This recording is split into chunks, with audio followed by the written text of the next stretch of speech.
Mario and company are ready to hit the field again with another one of their crazy sports games. It's none other than the long-awaited Mario Strikers Battle League for the Nintendo Switch.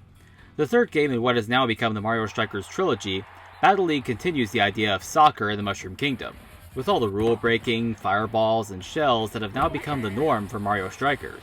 Visually, it does look better than its non-HD predecessors as expected. Everything looks shinier and more polished than before, and it continues running at a smooth frame rate. The particle effects in particular have a lot of flair to them, and the characters are all very well animated. It's just a shame that because of how far back the camera is, some of the graphical polish is lost as you're playing, especially when playing in handheld mode or playing on a small TV. For sound design, Battle League hits all the right notes by the standards of a Mario sports game. It brings back that sports rock and roll mix from the original. The music is complemented by the comic book-like sound effects and limited but excited voice acting of the Mushroom Kingdom cast. It's all the kind of sound you need for an energetic Mario sports game. The idea of mixing two stadiums together is an interesting one. Even though officially there's still a home team and an away team, it's actually pretty cool for each team to choose their own stadium and have half the stadium represent their half of the combined stadium. It's purely for aesthetics since any stage effects introduced in Strikers Charged have been scrapped for this game, but hey, it's a nice way for players to compromise on what stadium they want. At its core, Mario Strikers Battle League still has as much NFL Blitz-style rule-breaking and violence as this series has always had. You'll still be slamming your opponent into electric fences and slapping the ball into the net with DK's hands with no referee in sight. But this game brings back the skill-demanding strategy that made the original so good. These mechanics did get some modern enhancements though. One area is in tackling and dodging, both of which have been streamlined in a way that feels more athletic with how you dodge incoming tackles with a simple roll, then get rewarded with a speed boost if you dodge with precise timing. Tackles can also be charged to knock down bigger characters, but if you miss, you're punished with that character falling on his face for a few seconds. This all discourages the stronger AI opponents, and some human players, from abusing the tackle like they did in Charged, yet tackling is still fun when you use it strategically. And of course, when a character who doesn't have the ball gets tackled, their team is awarded with a free item. But the items have also changed. For starters, items are thrown onto the field in random item blocks for the character who gets it first to earn that item for their team, much more like Mario Kart. It creates some more scrambling on the field for more action even for players nowhere near the ball. This also applies to Super Strikes, which have been retooled into Hyper Strikes, both more balanced than in past games.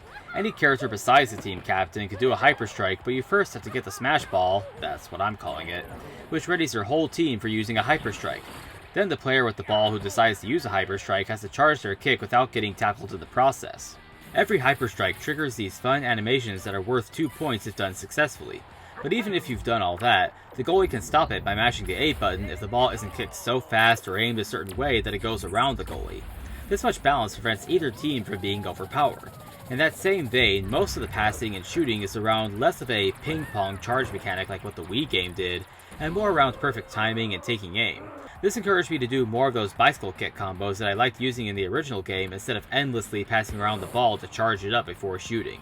Sure, passing around the ball that much is useful to make sure your opponents don't get it, but the redone mechanics help the game to move along at a better pace and with more of the fun of the sport the game is based on. Yes! Yahoo for me! The idea of sidekick characters is gone now, so you can have Mario and Luigi actually play on the same team, which is cool by itself.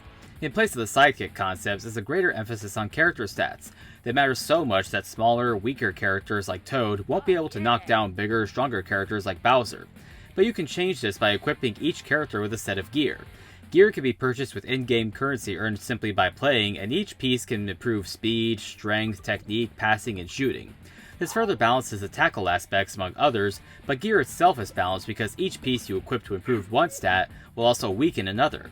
So this is not about getting an unfair advantage. Instead, it's about giving your favorite character a boost in certain areas you want them to be better in. It actually takes quite a bit of thought.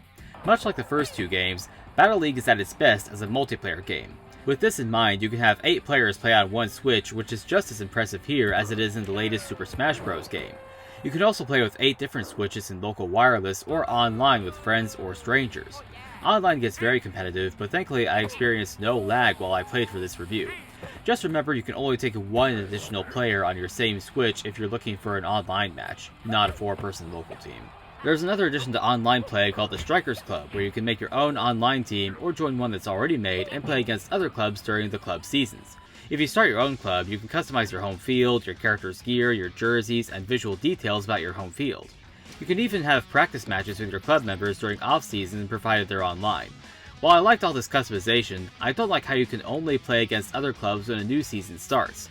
Frankly, I've never been a fan of waiting for a session decided by the game publisher in other games either, like Splatoon 2's Salmon Run. But fortunately you can play with your customized club jerseys and field in offline multiplayer as well. I'm really glad Next Level Games included this, but I wish you could play through a season offline like older sports games let you do. While there's no offline season mode, there is the return of tournament mode. But unlike the first two Strikers games, or most sports games in general, the different cups are divided by the playstyles of the AI teams rather than their skill level. For example, one cup has teams all focused on passing, while another cup has teams that are all about brute strength. I actually like this because it trains your skills in how to handle these playstyles and mechanics on the other side, which is great training for online play. Plus there's the final tournament that actually does have opponents with high skill levels. Everything about the core of this game makes it a lot of fun, and I honestly don't have many complaints about this awesome game. Except for one. Its lack of content. This game launched with only 10 characters, way less than Charged had between its captains and sidekicks. Yes, there is no Daisy in this game. A ton of people have been yelling at Nintendo Online for leaving her out.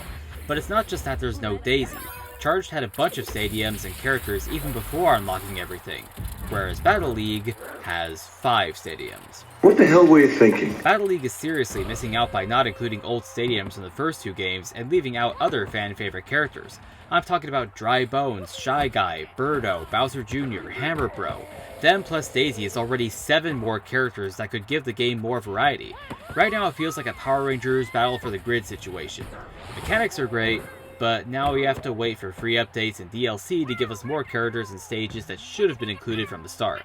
Nintendo did say we would get more characters through free updates, but I still hate this idea of releasing a game before it has at least most of its intended content. Publishers, just because you can add stuff to your games through updates and DLC now, doesn't mean you should take advantage of that.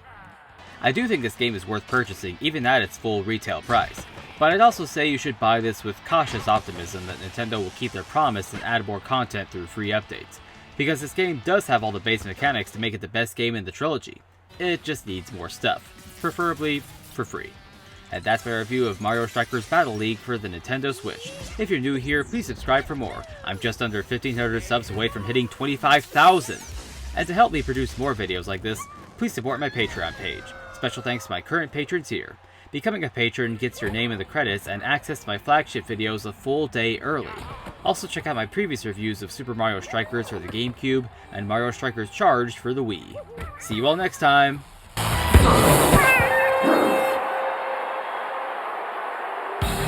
Yes! Oh yeah!